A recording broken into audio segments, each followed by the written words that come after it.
Height పెరుగుతుందండి. ఒక్క ఆకు తింటే నలుగురికి సరిపోతుంది. ఒక ఆకు కట్ చేస్తే ఆ కూర నలుగురికి సరిపోతుంది. అంత వెడల్పు వస్తుంది ఆకు. అది మనకు ఎక్కడ దొరుకుతుంది? అట్లాంటి విత్తనం ఎక్కడ దొరుకుతుంది ముందు? మరి అది అంతరించిపోతున్నదా లేదా? అంటే పో అంటే గట్టి మందు కొట్టుడే. కనీసం పోయి గట్టు మీద ఏమున్నది అనేటువంటి చూసుకునేటువంటి పరిస్థితి లేకుండా పోయింది మనకు.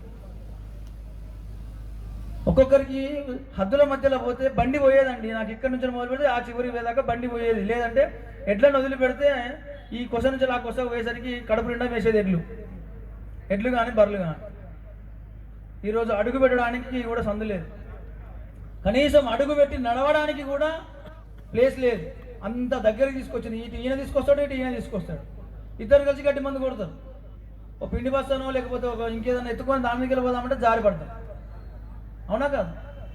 కాబట్టి గడ్డి మందు, మెయిన్గా గడ్డి మందు అనేటువంటిది బంద్ చేసుకోండి. అసలు వాడనే కూడదు. వాడుతున్నాము. అంతరించిపోయేటువంటి దాంట్లో ఇట్లాంటివి చాలా ఉన్నాయి. ఒక్కటి కాదు. మనకు అవసరమైన నల్లాలం కూడా దొరుకుతుంది. దెబ్బ తాకితే నల్లాలం పెట్టుకునేది. నల్లాలం కోసం ఊరంతా తిరగాల్సినటువంటి పరిస్థితి ఉన్నది. ఇప్పుడు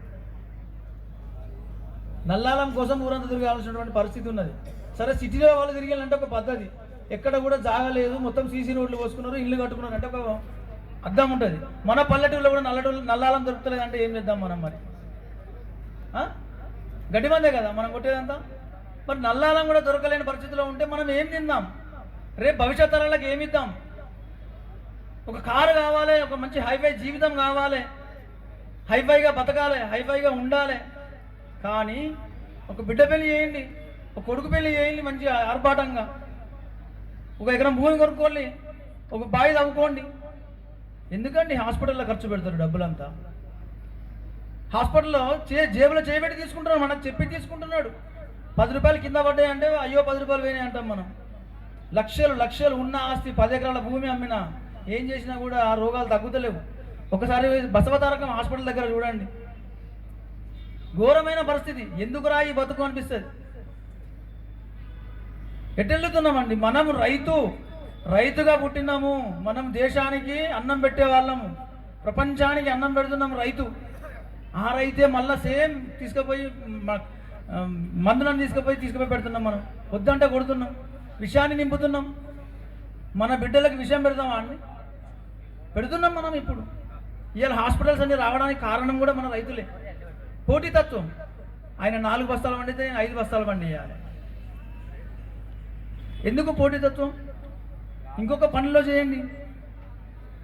బస్తాలు పండించండి, ఎక్కువ దిగుబడి చేయడంలో తప్పులేదు. కానీ అదే సమయం లోపల రసాయనాలు అంతకంటే ఎక్కువగా వాడకుండా ఉండడం మంచిది. ఆయన 4 బస్తాలు ఎత్తనే కదా ఇలా లేకుండా పోయింది పరిస్థితి. ఇలా ప్రజలంతా ఏమంటున్నారు? నార్లు దక్కుతలేవు, నార్లు అసలే ఎదుగుతలేదు, బాధపడుతున్నారు. ఇప్పుడు ఈ 2-3 రోజుల నుంచి చలి ఉంది. ఒకరోజు చలి ఉంటుంది, ఒకరోజు చలి లేదు. మరి వాతావరణం కూడా మనకు అనుకూలించకుండా ఉంది పరిస్థితి. ఇట్లాంటి పరిస్థితులకి వెళ్ళి ఎంత దూరం పోయినా కూడా మనమే కదా మళ్ళీ చేయాల్సింది. ఎక్కడికి పోయినా సైక్లింగే కదా అండి, మొత్తం కూడా సైక్లింగే కదా. మళ్ళీ రైతే కదా మళ్ళీ చేయాల్సింది. మళ్ళీ ఎక్కడికి వచ్చినాం మనం? మళ్ళీ గదే పేడ, మళ్ళీ గవ్వే కానుకొని చేసుకున్నాం. ముందు నుంచి వెళ్ళి మేము గింత పక్క పొంటి ఉన్నటువంటి రైతు ఎవరు మందు కొట్టలేదు, మన ఊళ్ళో సన్నవడ్లు ఎవరు పెట్టిళ్ళు, ఇవి వెతుకుతున్నారు తప్ప నీ పొలంలో పండినటువంటి వడ్లు ఆయన తినట్లా. ఆయన ఏమో మార్కెట్ కొట్టుకుంటున్నాడు, వైపాదో లేకపోతే ఇంకేదైనా దొడ్డు రకాలో లేకపోతే ఫౌండేషన్ సీడో ఏదో తీసుకొచ్చుకొని ఆయన మార్కెట్కి పోతాడు. ఎవరు మందు కొట్టలేదు, ఎవరి దగ్గర సన్నవడ్లు ఉన్నాయి. జై శ్రీరామ్ కంటే ఇంకా మంచి బియ్యం ఏమి ఉన్నాయి. ఇంతమంది జై శ్రీరామ్ నుంచి ఎక్కడ పండుతానండి జై శ్రీరామ్? ఎవరు పండిస్తాను జై శ్రీరామ్? ఇంతమంది జనాభాకు సరిపోవడానికి జై శ్రీరామ్ ఒక్కటే ఉంది, ఇంకేం లేదా? కొంచెం ఆలోచించి మన లోపల మార్పు కనుక మనం తెచ్చుకున్నాం అనుకోండి, ఖచ్చితంగా మనం భవిష్యత్ తరాల లోపల మంచి ఆహారాన్ని ఇస్తాం, మంచి గో సంస్కృతిని కూడా మనం ఇవ్వగలుగుతాం.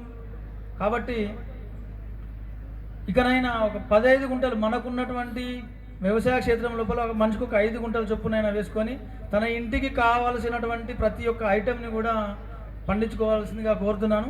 ఇట్టి అవకాశం ఇచ్చినందుకు సుగుణాకర్రావు గారికి మరియు పెద్దలందరికీ కూడా ప్రత్యేకమైనటువంటి ధన్యవాదాలు తెలియజేసుకుంటున్నాను.